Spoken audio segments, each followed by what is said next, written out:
Então, olá, bom dia, boa tarde, boa noite. O Observatório da Mulher está aqui de volta. E hoje com a Vera Soares, com o Mauro Brasil, como sempre, e com uma companheira muito sensacional que hoje vai nos falar, que é Maria Fernanda Marcelino. Maria Fernanda, você quer se apresentar mais? Você é da marcha? Você fala mais de você.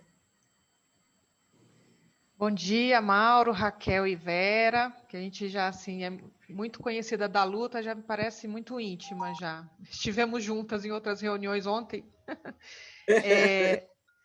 Eu sou Maria Fernanda Marcelino, sou parte da equipe da SOF, Sempre Viva Organização Feminista e militante da Marcha Mundial das Mulheres, além de historiadora, sem atuar, mas é isso aí.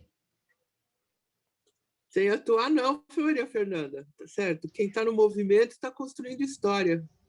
Tem razão, tem razão. Certeza, mas uma das histórias que a gente está construindo neste momento é o Dia Internacional da Mulher, que é 8 de março, né? A gente está se multiplicando em várias reuniões, em várias instâncias, tem grupos específicos, depois tem os estados, cada estado, cada município, e tem também uma organização nacional este ano, né? Você não quer contar para a gente o que vai acontecer em São Paulo, especificamente, Fernanda? Olha, Raquel, nós estamos na expectativa de que aconteçam muitas coisas, né? Nós queremos que aconteçam muitas coisas e temos reuniões com muitas mulheres, né, de muitos coletivos também interessadas em construir um 8 de março potente, um 8 de março que faça frente à ação genocida do governo Bolsonaro, né, que tem suas correspondências aqui em São Paulo, né, o Bolsodória não é tão diferente assim, né? Então, neste momento que nós já conseguimos até ter um manifesto unificado, né, que também segue a mesma linha de um manifesto nacional, com 3 pontos centrais, assim, digamos, né, gerais, né. Primeiro, claro, fora Bolsonaro, vacina para todos, né, para todas as pessoas, sem que seja pelo SUS, né, e a gente quer a quebra das patentes, e o auxílio emergencial, que nós sabemos aí o que significa miséria para as mulheres, né, somos nós que ao final temos que correr atrás de comida para as crianças que estão em casa, né, as mulheres que estão mais desempregadas já estavam em situação de desemprego, de informalidade, né, e foram as primeiras a ser dispensadas, então são pautas que aparentemente são pautas gerais, mas nós sabemos que a miséria, a pobreza e a falta da vacina atinge principalmente as mulheres, né? Somos nós que, um adoecendo dentro de casa, quem é que vai cuidar desse adoecido é uma mulher, que vai se contaminar também, né? Que vai deixar aí de sustentar seus filhos, então são esses 3 pontos, digamos, e claro, a gente nunca pode esquecer, né, num 8 de março, do assunto da violência contra as mulheres, né, o aumento do feminicídio e tal, e do aumento também do conservadorismo e das tentativas de deputadas, de deputados, né, conservadores, de impedir que as mulheres façam aborto, inclusive em casos previstos em lei. Então, nós queremos a legalização do aborto para todas as pessoas no sistema público de saúde, nós queremos um sistema público de saúde fortalecido, que dê garantias de vacina para toda a população, e nós queremos o auxílio emergencial para salvar o povo da fome. Vera, você quer falar? Quero sim. Então, acabou que São Paulo, esse é um manifesto que, como você disse, eu acho que é bom contar um pouco mais, que é também nacional, né, Fernanda? E essa é novidade, a Raquel apontou, mas fala um pouco mais também do Nacional, porque a novidade desse ano é uma tentativa de atos unificados, né, de uma intervenção comum no Brasil inteiro. Como é que você está vendo isso? Olha, impressionante, né? Assim, estamos, né, num caminho de uma unidade nacional entre muitas forças, coletivos, organizações nacionais, estaduais, locais, em torno, inclusive, desses pontos que eu falei, que são aqui unificados em São Paulo também. Então, com certeza, é um passo adiante no sentido da gente construir esse movimento feminista mais fortalecido, mais atento e mais comum, né, nas suas lutas, né? Essas questões do aborto, da violência e do auxílio, vacina e fora Bolsonaro são questões comuns para mais de 80 organizações, né? E olha que nós não abrimos ainda para novas adesões, mas nós vamos abrir e eu tenho certeza que nós passaremos das centenas de adesões, né, em todo o Brasil. E isso é um passo muito importante para a gente conseguir seguir construindo um movimento feminista forte no Brasil. Muito bom. Então, você tá desligado, Raquel. Uma das questões que a gente levanta também, diferentemente dos outros movimentos ou segmentos específicos, por exemplo, os professores estão pedindo vacina para os professores antes de voltarem para a aula, né? O pessoal que trabalha na faxina, inclusive de hospitais que atendem casos de Covid, etc. e tal, estão sendo menosprezados e colocados, não estão sendo considerados como trabalhadores da área de saúde. São linha de frente igual e não estão sendo tratados tal qual, né? Pois é. E as mulheres estão reivindicando vacinação para todo mundo e pelo SUS. Eu acho que não é de estranhar, porque, afinal de contas, nós somos um pouco mais do que metade deste país e nós somos mães da outra metade, certo? E cuidadoras dessa outra metade, né? Então, é fundamental que a gente se preocupe com o todo, né? Com o conjunto como um todo, né? Embora também a questão tem questões específicas que você levantou e que estão sendo levantadas este ano também, mais uma vez, fortemente, que é a questão da violência doméstica e feminicídio. Eu li recentemente uma pesquisa dizendo que domingo era o pior dia para as mulheres, que era quando acontecia mais violência doméstica. O sábado era o segundo dia e depois disso, nos outros dias, segunda-feira também, né? E os outros dias ficavam um pouco mais ameno. Como é que você interpreta esses dados, hein, Fernanda? Acho que a Vera até poderia comentar melhor que eu esse aí. Fala, Vera.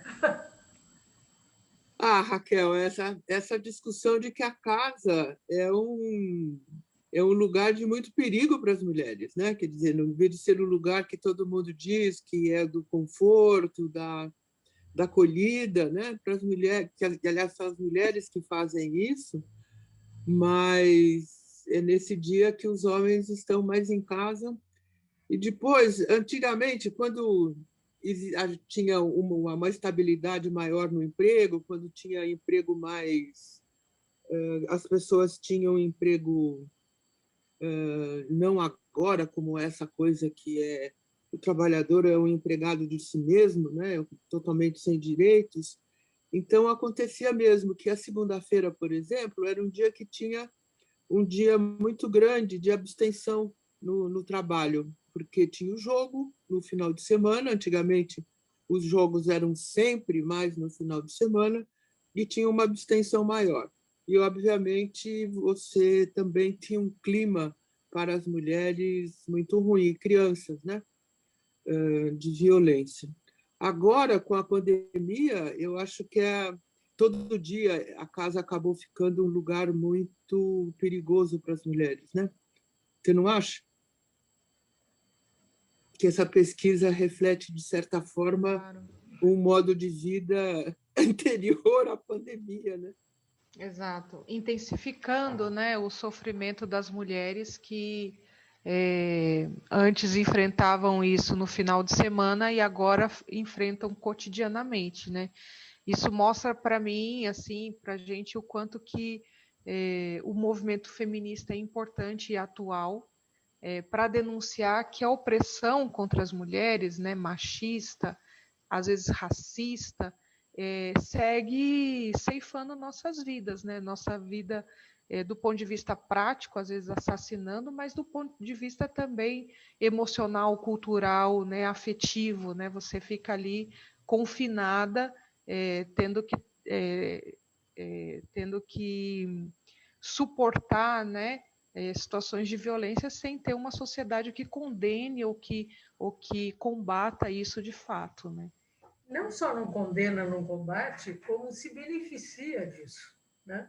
Porque, afinal de contas, o sistema capitalista, de um modo geral, né, tem se beneficiado justamente dessa descarga da energia negativa, que acaba sendo consequência de uma exploração e opressão de todos os trabalhadores no dia a dia, né? E que acaba, que bom, sendo descarregada dentro de casa, onde o homem é o rei do seu castelo e ninguém pode meter a colher, né? E aí ele volta bonzinho para ser explorado e oprimido todos os outros dias, não é? Exato. As mulheres são utilizadas como colchão de amortecimento, né? Da miséria, né? Da falta de perspectiva. Então, somos nós que temos que ficar ali ajustando o nosso tempo, né? A gente costuma dizer muito isso, dando exemplo das mulheres que são da economia solidária, né? Então, muitas delas são domésticas diaristas e chegam à noite e vão produzir, depois de fazer a janta, depois de botar a roupa no varal, depois de ensinar menino à escola, ainda vão produzir o seu artesanato para complementar a renda, depois de tudo isso, assim, cerca de meia-noite, 1h da manhã. Então, o nosso tempo é o colchão de ajuste deste capital, né? A gente fica trabalhando loucamente, né? Enquanto os homens têm direito a descanso, enquanto o dono da fábrica não precisa se preocupar em colocar um refeitório, porque as mulheres vão fazer a marmita para os homens levar, enquanto a gente tem que lavar a roupa suja, né, que chega da fábrica, que chega do trabalho, e é a gente que tem que dar conta disso, né? E se você não faz, ainda você tem o julgamento moral, né, de que você não é uma boa mulher, uma mulher adequada o suficiente, né? Que tá feia, tá descabelada, tá gorda, tá isso, tá aquilo, e todos os outros preconceitos que a gente tem que suportar ainda. Né? Descabelada não pode, tá? Descabelada agora tá na moda. Mas Vera, você ia falar? Não, e ainda tudo isso, eu ouvi. Ontem teve um pronunciamento da ministra Damares no Conselho no Conselho de Direitos Humanos, né, em Genebra, foi tudo virtual, e eu ouvi a Diniz, a Débora Diniz, fez um comentário e ela fez um percurso, né, do que aconteceu com a política para as mulheres no Ministério da Família, né, que agora é da família, não é mais da mulher. Né? E é incrível porque o governo federal, com esse aumento da pandemia, aumento da violência contra as mulheres, não utiliza os recursos que foram colocados no orçamento pelas deputadas, porque não foi uma iniciativa do governo, isso ano passado, né? E o Ministério da Mulher não utilizou essa verba, pelo contrário, né? Pelo contrário, diminuiu.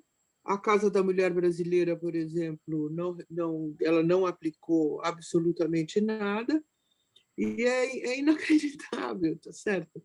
A situação que a gente tem de políticas de ação do governo, da mesma maneira, eu acho que o governo trabalha com a pandemia, tem tratado, ou seja, aumentar o número de mortes, deixar acontecer, tá certo? acontece também com a questão da violência, né? Uhum. E tem países onde, por exemplo, em função da violência e, eventualmente, do fato de ficar mais dentro de casa e da violência também ser doméstica, né? Que garantem hospedagem para as mulheres nos hotéis que estão vazios, né? Quando elas eventualmente são vítimas de violência. Aqui está se diminuindo os recursos aplicados em políticas públicas, né? Todas as instâncias estão se queixando de falta de grana, enfim, e a mulher tem que conviver, depois de eventualmente denunciar a violência doméstica, tem que continuar convivendo com seu agressor.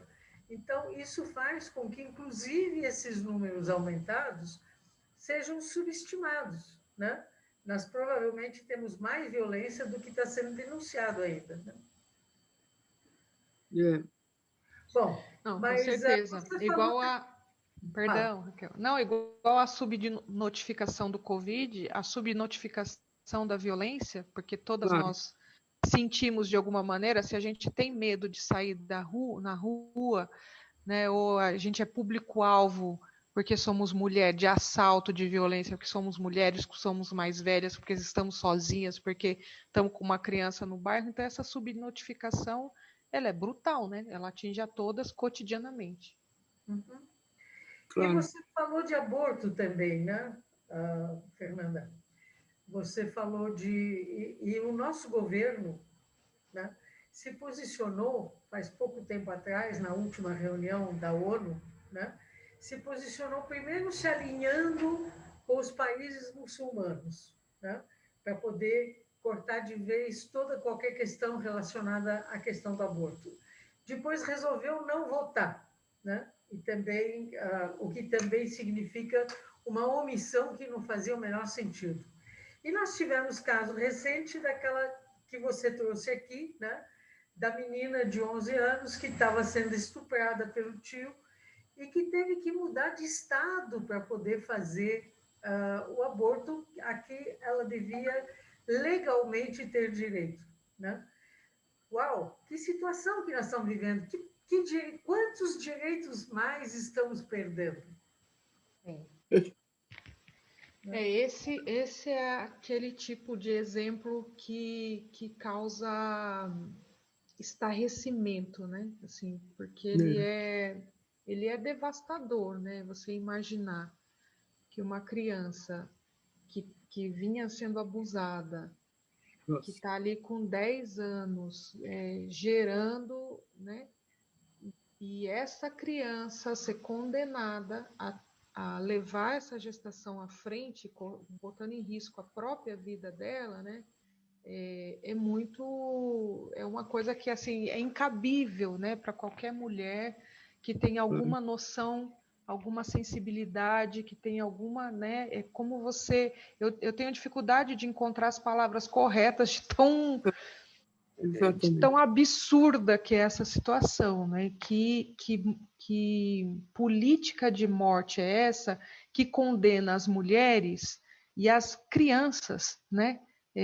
À morte em nome de uma moral, né? Em nome de uma e não é nós sabemos que as razões elas não são de fato morais nem religiosas. Essas pessoas usam, né, o discurso moral e religioso para se beneficiar economicamente, né? Quando você vai olhar a bancada da Bíblia, né, que são os pastores, os padres, os, né, mais pastores no momento, a da bala, que são coronéis, tenentes, policiais, etc., e a do boi, que são os latifundiários, no final do frigir dos ovos, eles estão todos juntos. Então, não é uma questão exatamente moral e religiosa, é uma questão econômica, porque eles votam nos mesmos projetos, eles recebem propina dos mesmos doadores, né? Vamos dizer assim, para ficar bonito, né? Eles têm ali um interesse econômico para que as mulheres se mantenham no lugar de subserviência, de servidão, de escravidão e de exploração, inclusive, da sua sexualidade. E aí, para essas pessoas, não importa se são mulheres adultas ou se são crianças, né? O que importa para eles é corpos de mulheres a serviço do prazer deles e a serviço do bem-estar deles. Se esses seres humanos são crianças ou são mulheres adultas, para eles não importa, eles querem o direito de escolher, de explorar, de violentar e de descartar essas pessoas ao bel prazer. Né? Que bárbaro. Não, eu compartilho muito com você com essa ideia de que a gente não tem palavras, né? Lembrando... Eu não encontro a palavra forte o suficiente Exatamente. do horror que cresce no meu peito, assim. Não, eu compartilho com você exatamente, porque é um negócio inacreditável em nome dessa falsa moral, né? E lembrando o que a própria ministra fez, né? Tá certo? Quer dizer, como ela atuou no caso do Espírito Santo para que o aborto não se né? Ela deveria ter sido acionada criminalmente, porque ela estava, assim, se nós tivéssemos um judiciário correto, que seguisse minimamente o que é a Constituição brasileira, esta cidadã deveria estar presa, porque ela tentou impedir que um direito de uma menor, fosse garantido. E só foi garantido pela coragem de profissionais da saúde e porque o movimento feminista fez muita pressão. Quantas nós damos conta de fazer pressão? Quantas a gente não fica nem sabendo que estão grávidas? Quantas? São milhares de crianças por ano. E no Espírito Santo, nesse caso, era um número que tinha um número muito grande, né? E o que ela fez em seguida, ela reduziu a metade o recurso que tinha para o acolhimento dessas crianças que sofrem estupro. Certo? Imediatamente ela fez isso, cortou a metade a verba. Quer dizer, eu concordo com você, a gente não tem palavras para definir a ação do que nós estamos vivendo, né? Em compensação, ela acabou destinando uma verba especial para a igreja evangélica para ajudá-la nos projetos sociais, né? Ou seja, tem grana, sim, mas a grana está sendo redirecionada.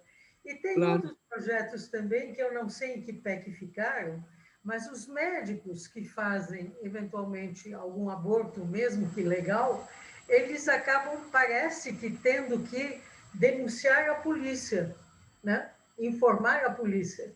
E parece que, eu não sei em que pé que ficou esse projeto, a mulher grávida, antes de fazer algum aborto, teria que ver a imagem do feto. Né? Gente, é tortura. Não é tortura? Raquel, isso foi uma portaria, né, do Ministério da Saúde, quando ele desmontou todo o sistema de profissionais qualificados que atuam há muito tempo na questão da saúde da mulher, que sabe exatamente como é que trata toda essa questão da distribuição dos anticoncepcionais, enfim, era uma equipe muito qualificada há muito tempo. Quando ele desmontou isso, ao mesmo tempo ele fez essa portaria, que é a portaria 2248, se não me engano, interna, teve uma grande mobilização na sociedade, dos médicos, do sistema de saúde, e aliás, tem até uma discussão no STF, aliás, tudo na nossa vida hoje acaba sendo judicializado, né? E aí eles fizeram uma outra portaria, que antes era 2242, se não me engano, agora é 2248, eu me confundo um pouco com os números, aonde ele retirou essa questão de mostrar o ultrassom, não é? Mas ficou a questão, não a obrigatoriedade, mas a questão do BO. Lembrando que a questão do BO era uma coisa que sempre esteve presente na nossa legislação, né? Foi a partir de 2004, quando no Ministério da Saúde estava uma feminista, Maria José Araújo, que coordenava a questão da saúde da mulher, que teve um grande movimento e essa questão saiu, e a portaria do Ministério da Saúde era que não precisaria mais a questão do BO, que bastava a palavra da mulher.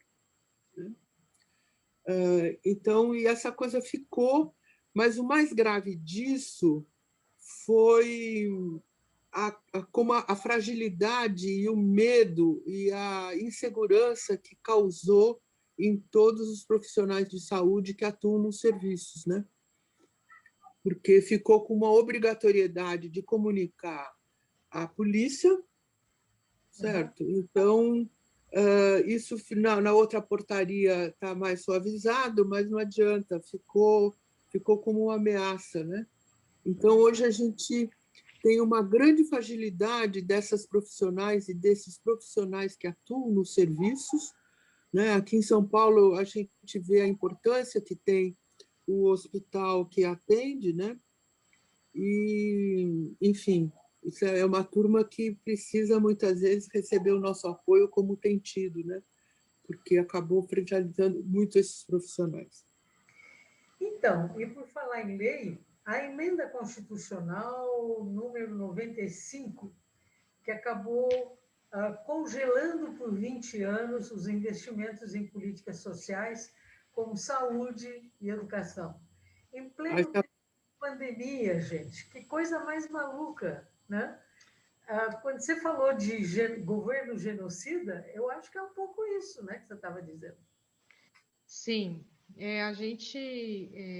os movimentos sociais, né, nós da Marcha Mundial das Mulheres, a gente denunciou, né, foi no governo Temer, né, que só assumiu o poder por conta desse golpe que houve, né, a gente disse que é jurídico, que é parlamentar, que é de muitas frentes, né, um conluio aí, e foi ele quem primeiro propôs e botou para votação, e claro, os deputados federais votaram favoráveis ao que a gente chama de PEC da morte, né?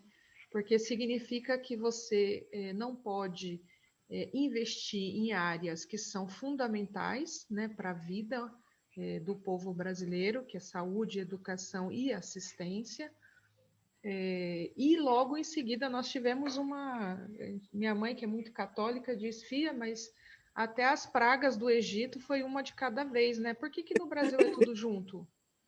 Gente, porque é muito absurdo, é muita praga junto, né? Nós tivemos o azar de em seguida. Seria muito cômico, né? Não fosse essa tragédia. Eu ri, falei: mãe, não é que ela tem razão. Porque aí aprova essa emenda constitucional, né? Então, aquela Constituição de 88, que muitas de vocês construíram, né, batalharam, ela já não existe mais, né? Ela foi tão remendada já, né? Então, está na Constituição brasileira que a gente não pode, que o Estado brasileiro não pode investir em saúde, né? Vamos falar da saúde só neste momento, que é o que está pegando, né? Por 20 anos. Significa que não pode nascer uma pessoa mais, nenhuma pode morrer, nem adoecer. Então, assim, todas as mulheres que estão previstas de desenvolver câncer de mama, não pode. Porque não vai ter recurso para novos tratamentos, né? E aí nós tivemos a desgraça, né?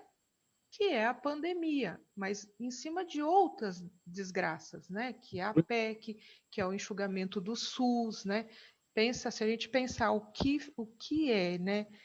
O heroísmo, né, da ciência e da tecnologia brasileira, desenvolvendo uma vacina sem recursos, né, e ainda assim desenvolveu, porque o Brasil é referência mundial em vacinação de massas, né? Você escuta os pesquisadores, as pesquisadoras dizendo, olha, o Brasil tem capacidade de vacinar 1 milhão de pessoas dia, e a gente Já, não vacina.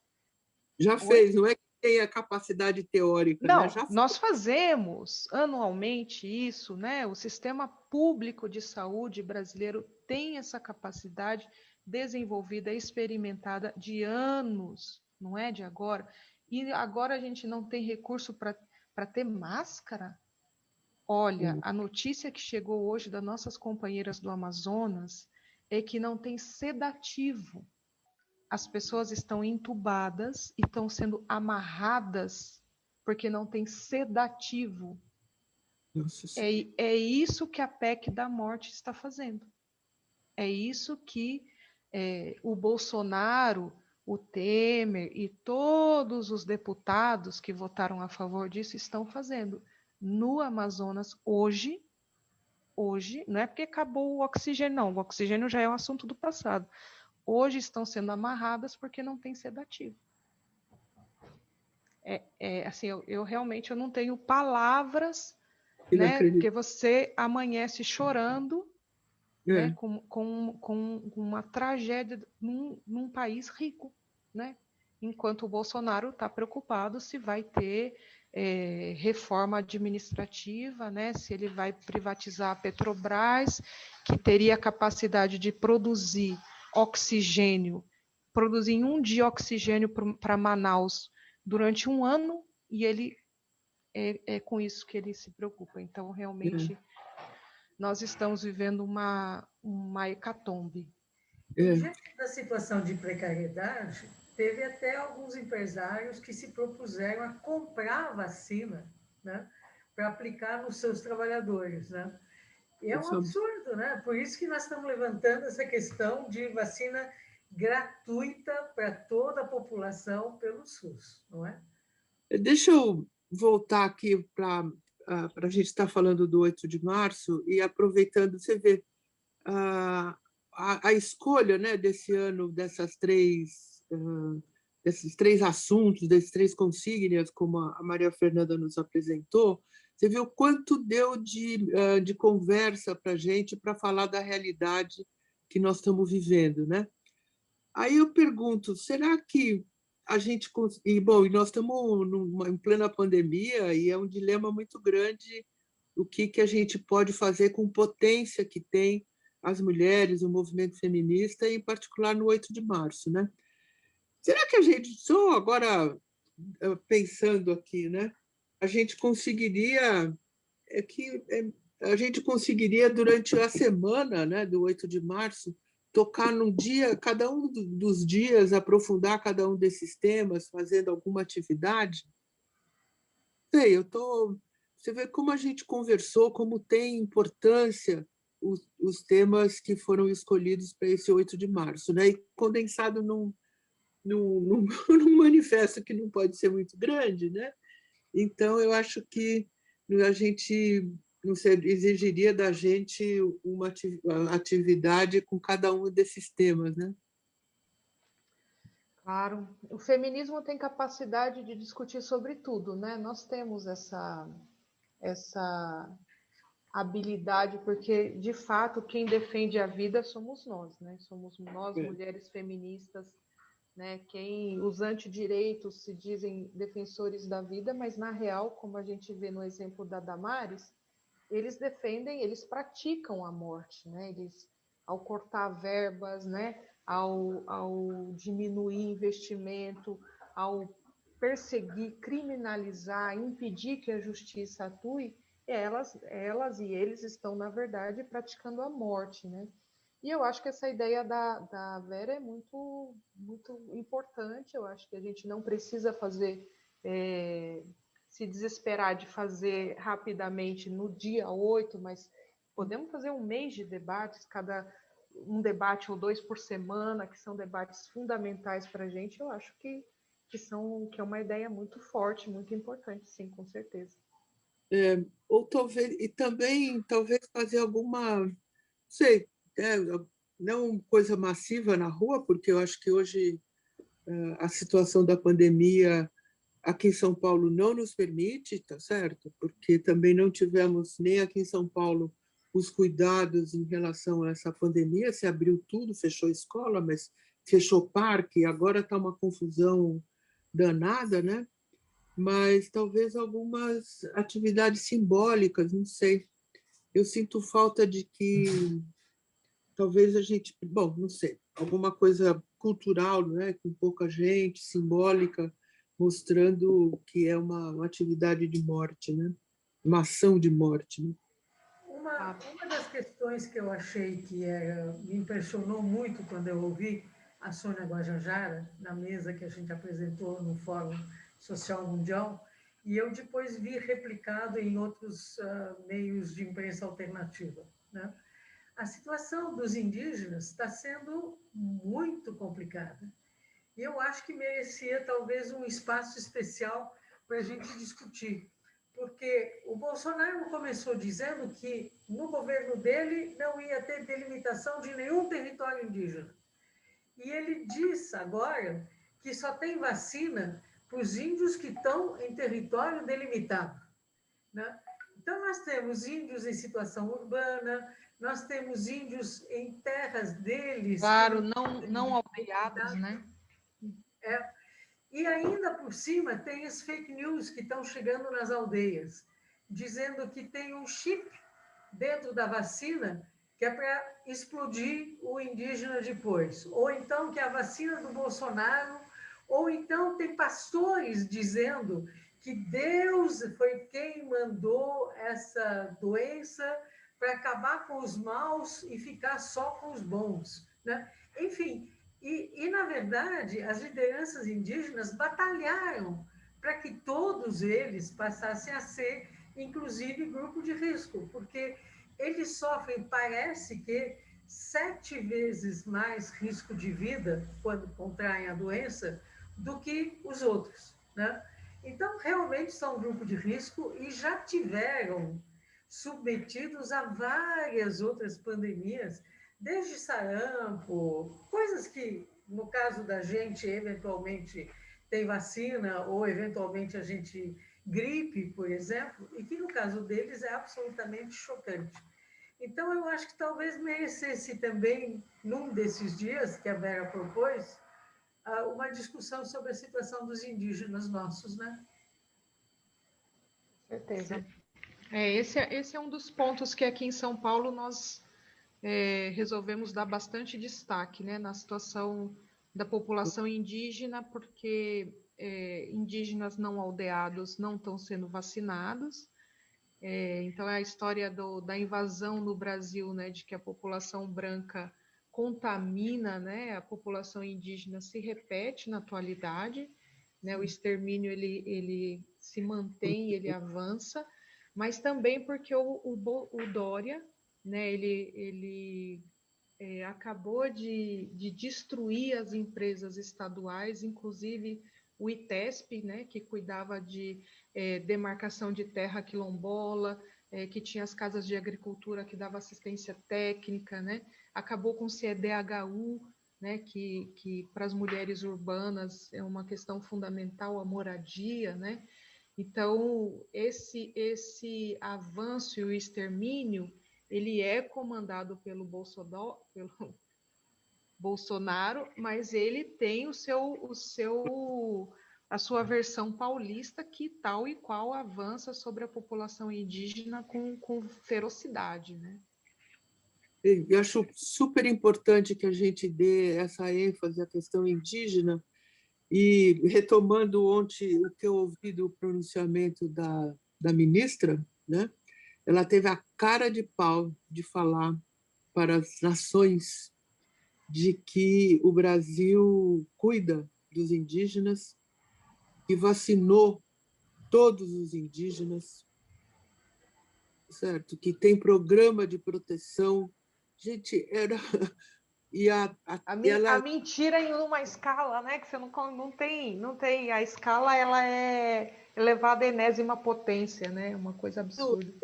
É inacreditável, assim, e a cara de pau, né? E mostra, de certa forma, como ela é uma ideóloga, né? Ela expressa uma formulação ideóloga do governo, ela não é louca, tá certo? Ela não é maluca nem um pouco. Ela, atrás dela, até a maneira como se apresentava, né? Atrás dela tinha uma gravura, obviamente, e tinha um cocar, assim, quadrado, super bonito, e do lado uma gravura de uma família indígena super linda, tá certo? Assim, muito paramentados, pintados, assim. E ela dizendo isso, certo? Sendo que o mundo está olhando pela destruição que o Brasil está fazendo na Amazônia, em particular, quer dizer, nem se denuncia a condição dos indígenas que estão fora da Amazônia, né? Mato Grosso, o que aconteceu agora, né, gente? Mato Exatamente. Grosso queimado, população indígena ou E morrendo de sede, ou morrendo. Ele proibiu, Bolsonaro proibiu de que fosse levado água para as água, aldeias. exatamente, exatamente. Então, é uma coisa assim de um cinismo, tá certo? Que é inacreditável. E fala isso assim para o mundo, tá certo? Para o mundo. O Brasil está cuidando dos seus indígenas e quilombolas, já vacinou, vai vacinar toda a população indígena, não sei das. Oh, é um negócio. A gente fica, tem que ouvir, né? Porque tem que saber o que fala, mas é inacreditável, né? A cara de pau. E assim e como é até as imagens, né? Construída. E também a Damares parece que cortou a representação da sociedade civil, a Comissão dos Direitos Humanos, né? Já não tem mais espaço de voz, né? Que coisa mais louca. Bom, mas voltando ao 8 de março, nós vamos ter atividade de rua? Ô, pergunta dura. Com certeza nós vamos ter alguma atividade de rua, mas a gente não conseguiu definir ainda o formato exato dessas atividades de rua, porque ao contrário do Bolsonaro e do Dória e do Covas, nós temos responsabilidade, nós queremos que a população fique protegida, né? Mas nós queremos manifestar nossa fúria feminista, né? Nossa indignação com o que está acontecendo. E haverão atividades de rua, a gente só precisa. Estamos aí no momento de definir quais e como. É.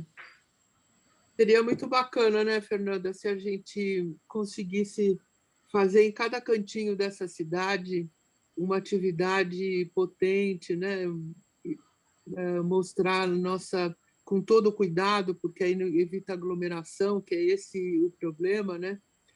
Sim. Com Sem aglomeração. certeza. A gente Com certeza. conseguisse, né, fazer uma atividade coordenada, em plena, porque eu imagino que, ao contrário das outras vezes, os municípios não virão para a cidade de São Paulo, como aconteceu, né? Como Sim. acontecia antes, né?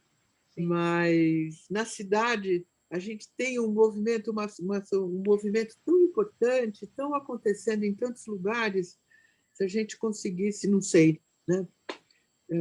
Sem aglomeração, mostrar essa indignação e essa fúria, né? Como você falou.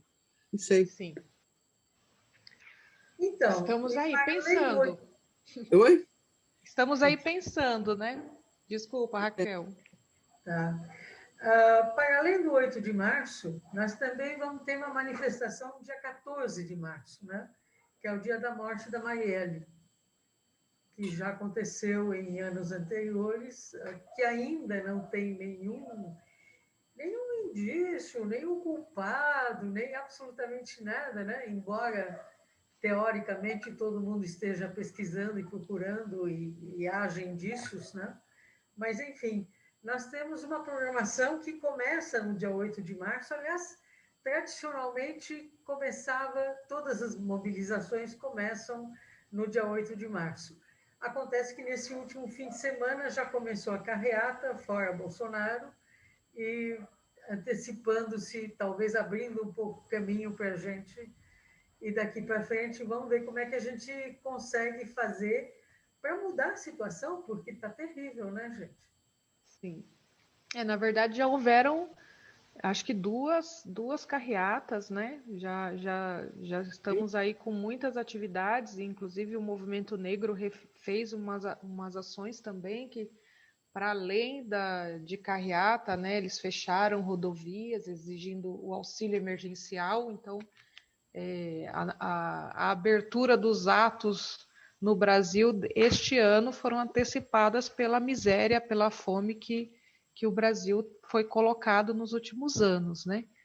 E o assunto da Marielle, né? Nós, imagina, vocês duas mais do que eu sabem que o movimento feminista nunca deixou de exigir, né? De exigir a responsabilização pelo assassinato da Marielle e do Anderson, né? Assim como também recente fizemos uma carta expressando nossa solidariedade com as co-vereadoras trans que sofreram violência, fizemos ato em Curitiba, né? Que aquela a vereadora negra, primeira vereadora eleita negra em Curitiba também foi ameaçada de morte. Então a gente tem aí denunciado e exigido justiça para todas essas violências que a população, que as mulheres negras, né, e que as mulheres trans e que tantas outras mulheres têm sofrido nessa política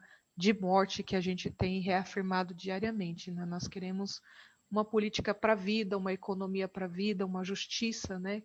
E justiça para Marielle é um marco, né? É um marco nessa luta. Claro. Bom, o movimento nacional que está organizando o 8 de março parece que selecionou uma música. E eu vou pedir para o Mauro colocar essa música, que é para o Dia Internacional da Mulher. Tá? E depois dele colocar, vocês gostariam de retomar algum assunto, completar alguma coisa a respeito do 8 de março, Dia Internacional da Mulher? Sim. Está sem som. Estamos ao vivo? Não. Nós vamos editar. Ufa. Que bom.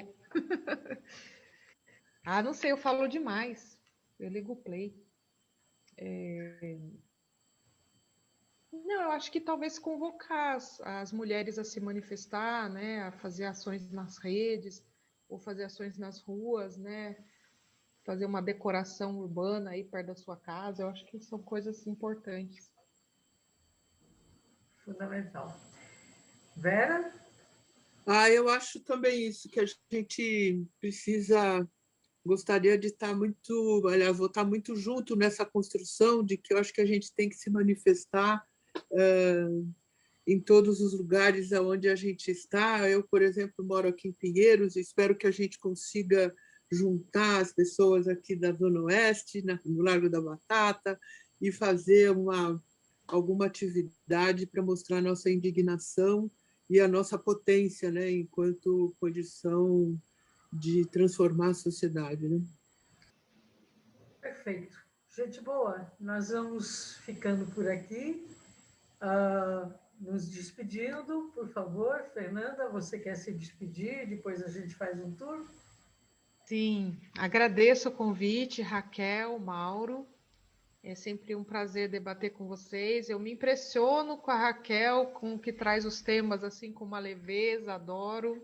Então, eu agradeço muito o convite e me coloco sempre à disposição. Vera? Então, viva o 8 de março e vamos fazer esse ano uma manifestação potente. Viva o Dia Internacional da Mulher. Viva o dia. Volta na Muita semana força, muita força. Para nós, todas e todos. Um abraço, gente. Bom Um abraço trabalho. para vocês. Tchau, até. Tchau, tchau.